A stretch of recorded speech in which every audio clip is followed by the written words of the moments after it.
বাসর ঘরে সেদিন সর্বসাকুল্যে আরশি আর আমি ধরে 7 জন উপস্থিত থাকলেও কারোর মুখে কোনো কথা ছিল না। যে 5 জন আরশির পাশে বসেছিল তারা সবাই আরশির বন্ধু আর আত্মীয়। কিছুক্ষণ তারা একে অন্যের সাথে গল্প করতে লাগলো। তারপর তাদের মধ্যে একজন বলল, বসে থেকে কি করব, তার চেয়ে শুয়ে পড়ি, বলে আরশির দিকে মাথা দিয়ে শুয়ে পড়ল। বাকি 4 জনও এক এক করে যখন শুতে লাগলো, আরশিকে তখন বলেছিলাম, আপনার উপর দিয়ে অনেক ধকল গেছে, আপনিও একটু শুয়ে নিন, আমি জেগে আছি।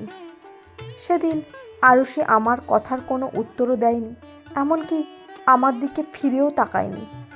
তার মনের অবস্থা বুঝতে পেরে আর কোনো কথা না বলে সোজা হয়ে বসে ভাবতে লাগলাম, বিয়ে তো হয়ে গেল, কিন্তু এত শর্ট টাইমে বৌভাতের অনুষ্ঠান করব কি করে।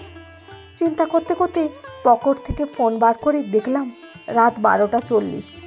আমার দোকান থেকে যে ক্যাটারাররা মালপত্র নেয় তাদের মধ্যে রায় অ্যান্ড মিত্র ক্যাটারার রান্নার গুণগত মান ভালো শুনেছি। তাদের নম্বর বার করে ফোন করলাম। পরপর 2 বার ফোন করলাম।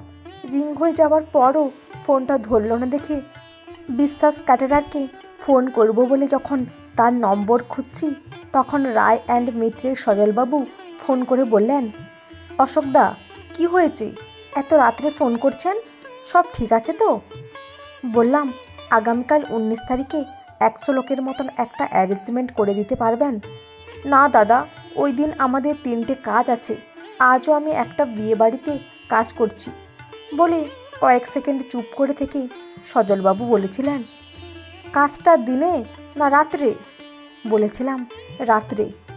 না দাদা, পারবো না, বলেই ফোনটা ছেড়ে দেওয়ার আগে সজলবাবু আবার জিজ্ঞাসা করেছিলেন, কাজটা কোথায়? আমার বাড়িতে বলেছিলাম।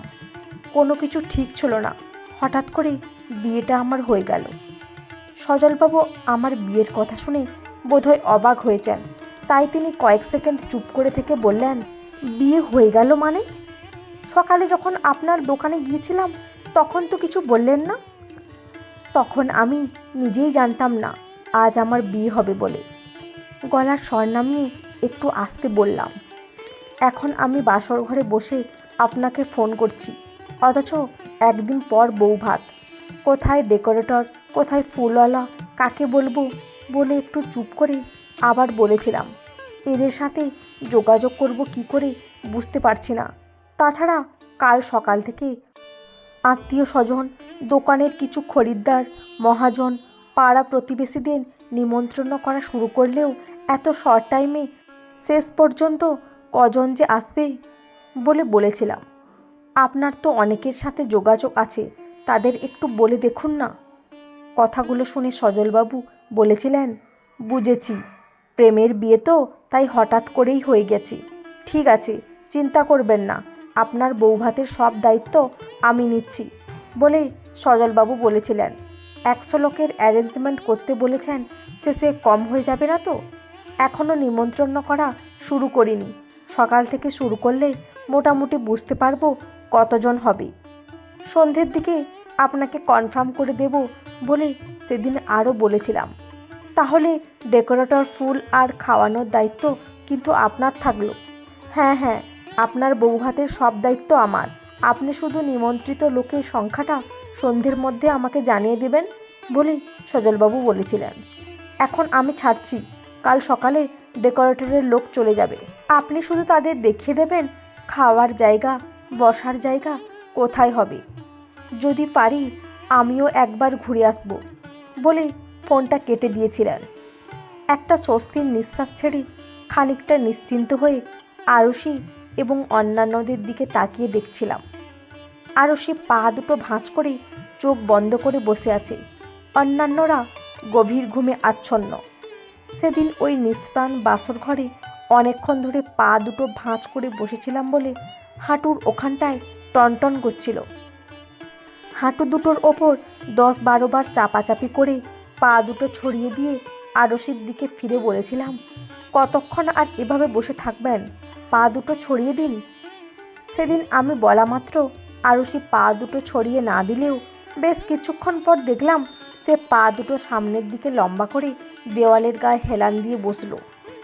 পরদিন 10টার দিকে লুচি তরকারি আর মিষ্টি খেয়ে বউকে নিয়ে যখন বাড়ি এলাম, মা শরীর খারাপ অবস্থাতেও পাড়ার কয়েকজন বৌদি কাকিমা এবং ঝর্ণাদিকে সঙ্গে নিয়ে নতুন বউকে বরণ করে ঘরে তুলে আমাকে আলাদা করে বারান্দার এক কোণে নিয়ে এসে বলেছিলেন, গতকাল রাতে তোর শ্বশুরমশাই দুজনকে সঙ্গে নিয়ে আমার কাছে এসেছিলেন। সব শুনে আমি আপত্তি করিনি ঠিকই, কিন্তু এখন পাড়া প্রতিবেশী আত্মীয় স্বজনদের তোর এই হঠাৎ করে বিয়ে করাটাকে কি বলবি বলে মা বলেছিলেন। অলরেডি যাদের বরণ করতে ডেকেছি তারা কিন্তু বলা বলি করছে, কি এমন ঘটনা ঘটলো অশোক কাউকে না জানিয়ে বিয়ে করতে বাধ্য হলো? কে কি বলছে ওসবে কান না দিয়ে যেটা সত্যি সেটাই বলো বলে মাকে সেদিন আরও বলেছিলাম, আরশি তোমার ঘরে একা আছে, নতুন জায়গা, তার ওপর মেয়েটার রাত জাগা, যদি কিছুর দরকার হয় তুমি একটু ওর সঙ্গে থাকো, যদি চা বা অন্য কিছু খেতে চায় ঝর্ণাদিকে করতে বলো, আমি ততক্ষণে পাড়ার দিকে বেরিয়ে নিমন্ত্রণগুলো করে আসি বলে নিজের ঘরে এসে জামা কাপড় পাল্টিয়ে বেরোবার সময় মনে হলো ঝর্ণাদির কথাটা মাকে বলে যাই। মার ঘরের সামনে এসে দেখলাম মা আরশির সাথে কথা বলছেন। ইশারা করে মাকে বাইরে ডেকে এনে জিজ্ঞাসা করলাম, ঝর্ণাদির নিমন্ত্রণটা কি এখান থেকে করে দেব নাকি ওর বাড়ি যেতে হবে?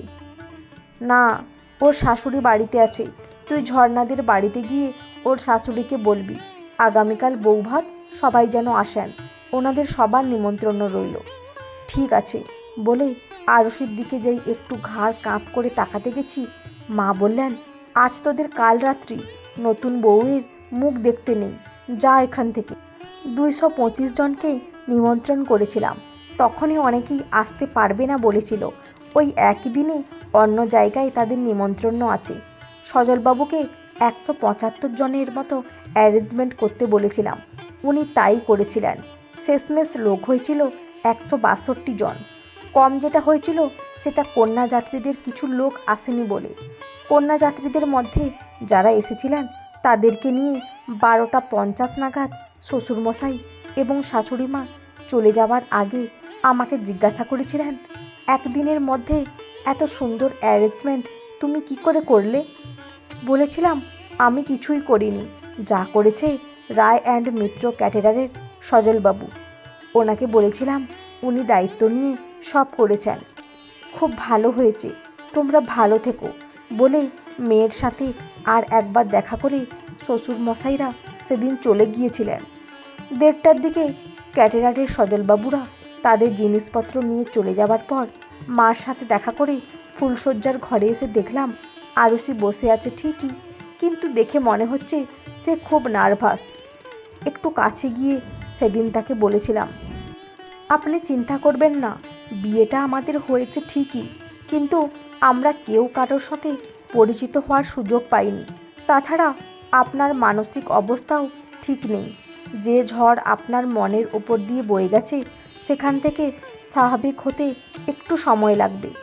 কটা দিন যাক, আপনি সব জানুন বুঝুন, ভয়ও ভাঙুক, ধীরে ধীরে স্বাভাবিক হন, তারপর যদি আপনার মনে হয় আমরা অন্য বিষয়ে কথা বলতে পারি তখন দেখা যাবে বলে আলমারির নিচের ড্রয়ার থেকে 2টো বালিশ বার করে একটা তার দিকে এগিয়ে দিয়ে আর একটা আমি নিজে নিয়ে বলেছিলাম, অনেক রাত হয়েছে, শুয়ে পড়ুন। এখনও মনে আছে অষ্টমঙ্গলা থেকে ফিরে এসে 9 দিন পর আরশি আমাকে প্রথম বলেছিল, তুমি আমাকে আপনি বলো কেন, তুমি বলতে পারো না? সেদিন আরশির ওইভাবে বলাতে ভালো লেগেছিল, তাই হেসে বলেছিলাম, ঠিক আছে এবার থেকে বলবো। এই ঘটনার 41 দিন পর আমরা একে অন্যের সাথে কথা বলেছিলাম, কাছেও এসেছিলাম। সময়ের সাথে বুঝতে পেরেছিলাম আরশির বহিঃপ্রকাশ যেমন কম তেমনি কথাও কম বলে। নিজে থেকে কিছু বলে না, কিন্তু জিজ্ঞাসা করলে বলে।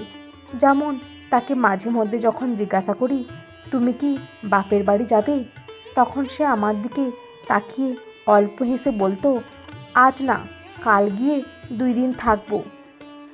চিন্তায় ছেদ পড়ল পকেটে রাখা ফোনটা বেজে উঠতে ফোন বার করে দেখলাম অচেনা নাম্বার। নতুন কোনো সাপ্লায়ার ফোন করছে ভেবে ফোনটা ধরতেই একজন মহিলা বললেন, আপনি কি নার্সিংহোমে আছেন নাকি বাইরে? না না, আমি রিসেপশানে বসে আছি বলে চেয়ার থেকে উঠে বললাম, কেন? আপনি ডক্টর চ্যাটার্জির কেবিনে এসে দেখা করুন বলে মহিলা কণ্ঠের অধিকারিণী ফোনটা কেটে দিলেন। আরসিকে নিয়ে ডক্টর চ্যাটার্জির কাছে 2 বার এসেছিলাম বলে ওনার কেবিনটা কোথায় আর ওনাকে চিনতাম। ওনার কেবিনের দরজায় টোকা দিয়ে দরজা খুলে মুখ বাড়াতেই ডক্টর চ্যাটার্জি বললেন, আপনি কি আরসি মণ্ডলের হাজব্যান্ড? হ্যাঁ বলতেই ডক্টর আমাকে ভিতরে আসতে বলে সামনের চেয়ারটা দেখিয়ে বসতে বলে বললেন, আপনারা বলেছিলেন নর্মাল ডেলিভারি করাতে, কিন্তু পেশেন্টের যা অবস্থা আমরা আর দেরি করতে পারছি না, ওপেন করতে হবে, কারণ বেবি সামান্য সরে গেছে। আমি হাঁ করে ডাক্তারের দিকে তাকিয়ে আছি। দেখে ডাক্তার বললেন, দেরি করলে হয়তো ব্যাপারটা জটিল হয়ে যেতে পারে, তাই আমরা সিজার করব, আপনার অনুমতি লাগবে। বাচ্চা জায়গা থেকে সরে গেছে, আরশিও ভালো নেই শুনে বুকের মধ্যে ধড়াস ধড়াস করতে লাগলো। টেনশানে গলা যেন শুকিয়ে এলো।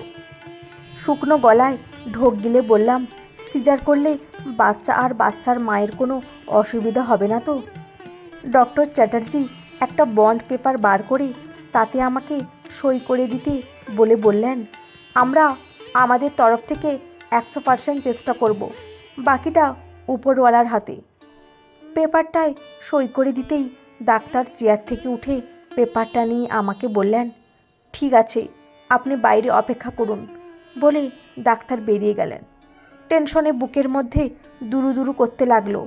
কিছুক্ষণ সেখানে বসে বাইরে বেরিয়ে ওটি থেকে একটু দূরে দাঁড়িয়ে পকেট থেকে মোবাইল বার করে দেখলাম একটা 20। 1 ঘন্টা 26 মিনিট ধরে টেনশনে পায়চারি করতে করতে যখন মনে হলো একটু বসতে পারলে ভালো হতো, তখনই দেখলাম ডক্টর চ্যাটার্জি ওটি থেকে বেরিয়ে আসছেন। দ্রুত পায়ে তার দিকে এগিয়ে এসে বললাম, আরুষি কেমন আছে?